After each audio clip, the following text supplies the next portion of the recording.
In the vastness of the cosmos, humanity had always been underestimated. The galactic species that roamed the stars were advanced, powerful, and technologically superior. Yet one thing they could never fully comprehend was the unyielding nature of humankind. When the galaxy's most terrifying and destructive force was unleashed, it was only the killer humans who could bring salvation. The Vraxar Empire was a force of nature. Their warships could level planets, and their warriors were known for their ruthless efficiency in battle. Entire civilizations had fallen before their onslaught, and no one had dared challenge their supremacy. They ruled the known universe with an iron fist, but one day, an event that none could have foreseen occurred. The Vraxar had awoken something ancient, something darker and far more dangerous than they had anticipated. Deep within the heart of a remote, long-forgotten star system, they unleashed a creature known as the Etherian. It was a being of pure energy, a monstrous entity born from the darkest corners of the universe. Its mere presence caused entire systems to collapse.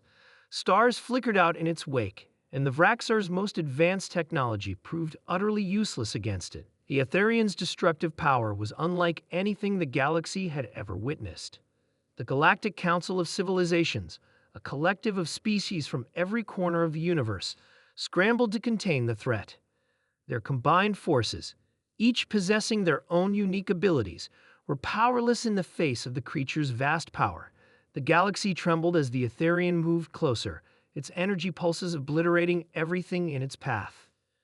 In the middle of this catastrophe, there was only one species that had always been underestimated: humanity. While the Vraxar and the other galactic empires focused on their advanced weaponry, humans had something that no one else had: sheer, unrelenting will. The Galactic Council had heard the stories, of course. The Earth had once been a backwater planet, a species of relatively primitive beings compared to the likes of the Vraxar or the Zathrians. But humanity's history was written in blood and fire. There were survivors capable of facing down impossible odds and coming out on top. They were, in a sense, the perfect species to deal with the Etherian. But what set humans apart was the unique development of their war machine. During the early years of their space exploration, Earth had made the fateful decision to enhance their combat forces. They had created the killer soldiers, genetically enhanced, combat-hardened humans who had undergone brutal training, both physical and psychological, to become living weapons. The killer humans had long since been written off by the larger galactic community, dismissed as relics of a barbaric past, too primitive to be taken seriously in a sophisticated world of galactic warfare. But when the call for help came, when the Etherian's destructive rampage seemed unstoppable, it was the killer humans who answered. The commander of Earth's space fleet, General Sarah Drayton, stood at the helm of the most advanced warship humanity had ever built, the Indomitable. A veteran of countless battles, Sarah had seen the horrors that war brought, but nothing could prepare her for the terror that the Etherian now brought to the galaxy.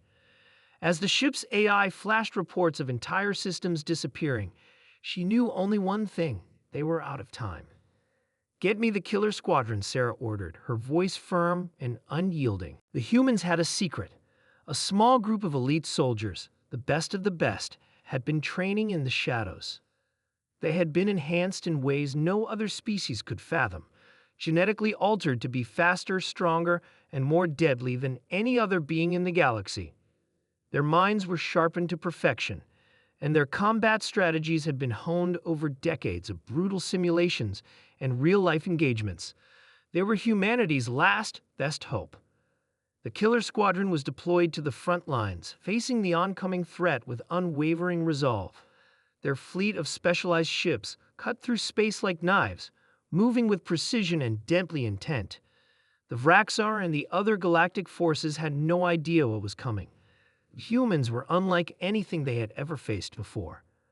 As the squadron approached the Etherian, they unleashed a barrage of weapons: energy blasts, ion torpedoes, and missiles.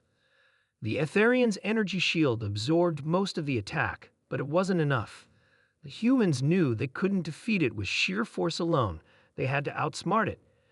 Sarah Drayton's voice rang out through the comms as she issued orders with cold efficiency. "Deploy the neural disruptors. We need to hit it at the core. The killer soldiers, well versed in unconventional tactics, coordinated their attack flawlessly. They used advanced technology, developed exclusively for dealing with such cosmic entities, to penetrate the Etherians' defenses. The battle was brutal. Each soldier fought like a machine, calculating, efficient, and relentless. One by one, the killer soldiers closed in on the Etherian, and with a final coordinated strike, they hit the core of its energy matrix.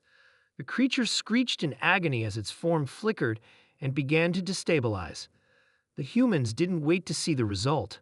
They turned and made their retreat, knowing that they had done what no one else could. As the Etherian exploded in a violent cascade of energy, the galaxy held its breath. The unstoppable force had been stopped, and it was the killer humans who had done what no other race could.